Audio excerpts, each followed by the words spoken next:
ان کے اپنے ہی نامزد گورنر کا مستعفی ہونا اور پھر ان کا یہ کہنا کہ ملک میں جو لینڈ مافیا ہے، جو قبضہ مافیا ہے، وہ ایک گورنر سے بھی زیادہ طاقتور ہے، ان کے اپنے ہی لگائے ہوئے گورنر کی یہ سٹیٹمنٹ آنا اور اس بات کا اظہار کرتے ہوئے اس احتجاج میں مستعفی ہونا، میں سمجھتا ہوں کہ جس طرح گورنر صاحب نے اپنا اقبال جرم کیا ہے، یہ موجودہ حکمرانوں کو بھی اپنی ناکامی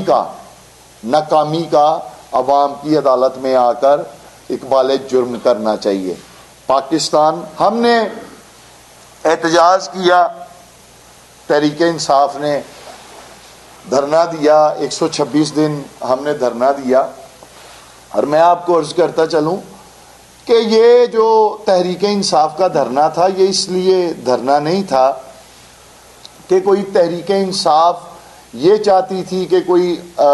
ہماری نشستوں میں اضافہ ہو جائے۔ یہ قطعاً تحریک انصاف نے اپنی اسمبلیوں میں نشستوں کی خاطر دھرنا نہیں دیا ہوا۔ اگر تحریک انصاف اپنی اسمبلی میں نشستوں کے اضافے کے لیے دھرنا دیتی تو پھر تحریک انصاف کے ارکان اسمبلی استعفے نہ دیتے۔ الحمدللہ آج بھی ہمارے ارکان اسمبلی جو ہیں ان کے استعفے وہاں اسپیکرز کے پاس موجود ہیں۔ ہم نے دھرنا دیا 1970 کے بعد پاکستان میں جتنے بھی انتخابات ہوئے ہیں، تقریباً سبھی انتخابات کے بارے میں یہ بات سامنے آتی رہی کہ جی انتخابات میں دھاندلی ہوئی ہے، انتخابات میں دھاندلی ہوئی ہے۔ کسی میں زیادہ شور پڑتا تھا تو کسی میں کم شور پڑتا تھا،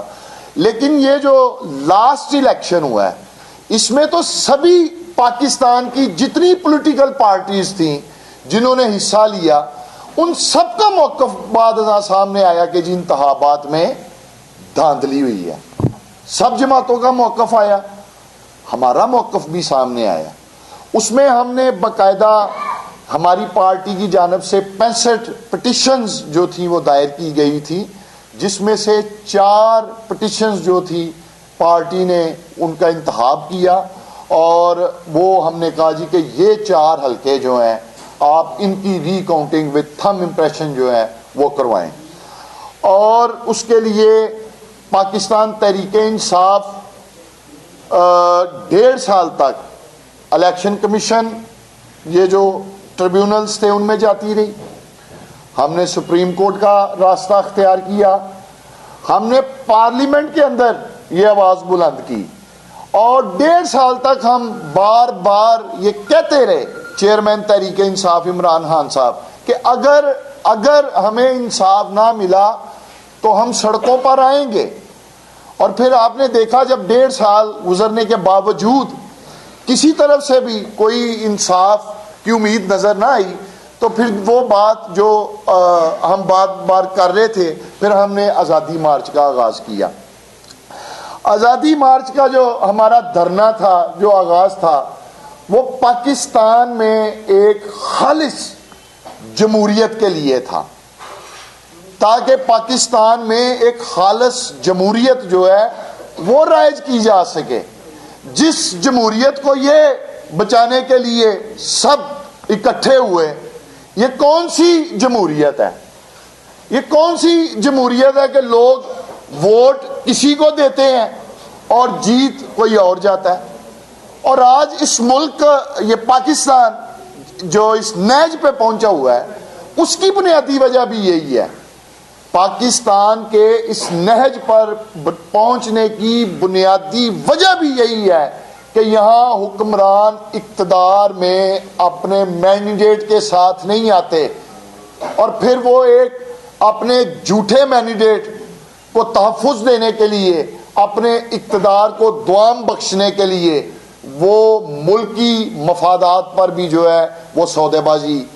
کرنے پر مجبور ہو جاتے ہیں۔ اگر میں یہ بات پورے یقین سے کہتا ہوں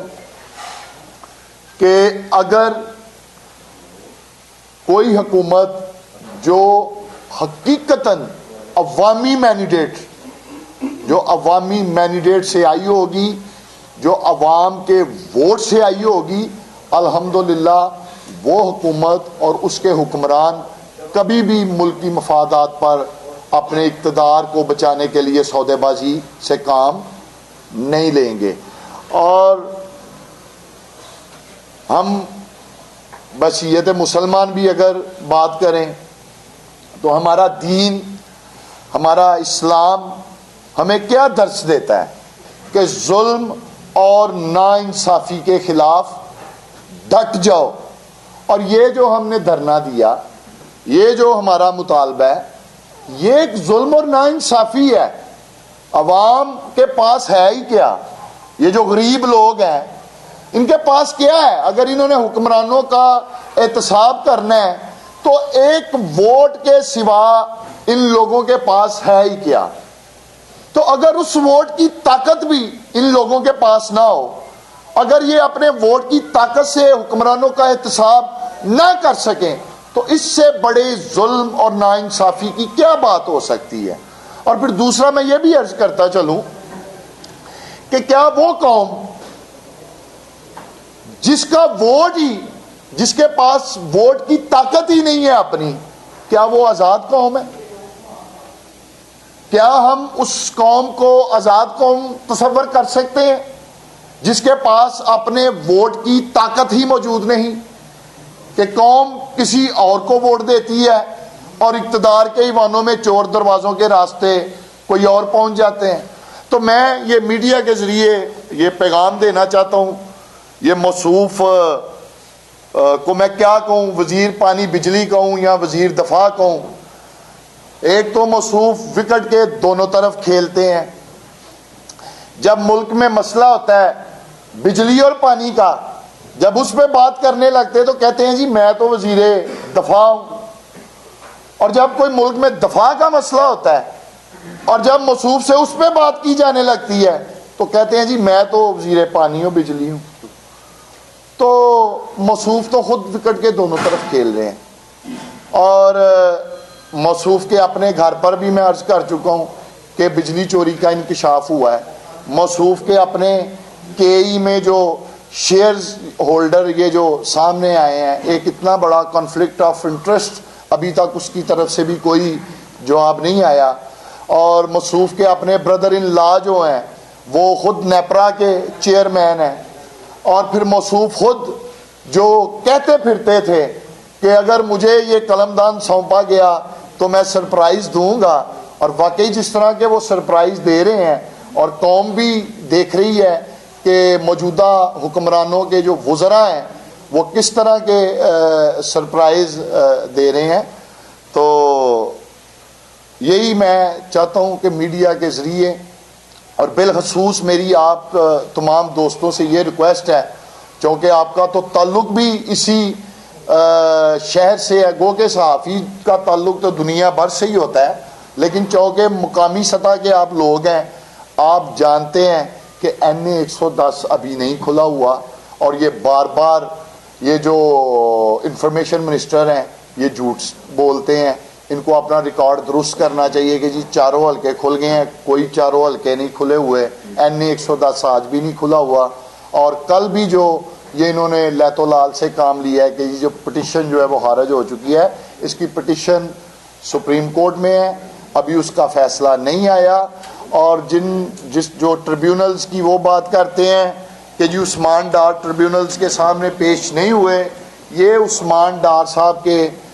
وہ سرکاری دستاویزات ہیں، عدالتی ڈاکومنٹ ہیں، جس میں عثمان ڈار صاحب کی اپنی گواہی بھی موجود ہے، اور تقریباً جب تک یہ ایک ٹریبیونل کی کارروائی چل رہی تھی NA 110 کی، وہ تقریباً ہر موقع پر وہاں موجود رہے ہیں۔ NA 110 میں جو امیدوار عثمان ڈار پاکستان تحریک انصاف کے ہیں، انہوں نے بھی چیلنج کر رکھا ہے کہ آپ میرے ساتھ کسی بھی فورم پر آ جائیں، آپ میرے ساتھ چاہے کئی نشست رکھ لیں، اپنے حلقے میں رکھ لیں، یا کسی میڈیا چینل پر آپ میرے ساتھ نشست رکھ لیں، اور ہم آپ کو انشاءاللہ تعالی یہ ثابت کر کے بتائیں گے کہ انتخابات میں سیالکوٹ کے این اے 110 جو ہے، بلکہ قوم کو یہ دکھائیں گے کہ آپ کو واقعی پینچر لگا ہوا ہے، سیدھے اور آسان لفظوں میں۔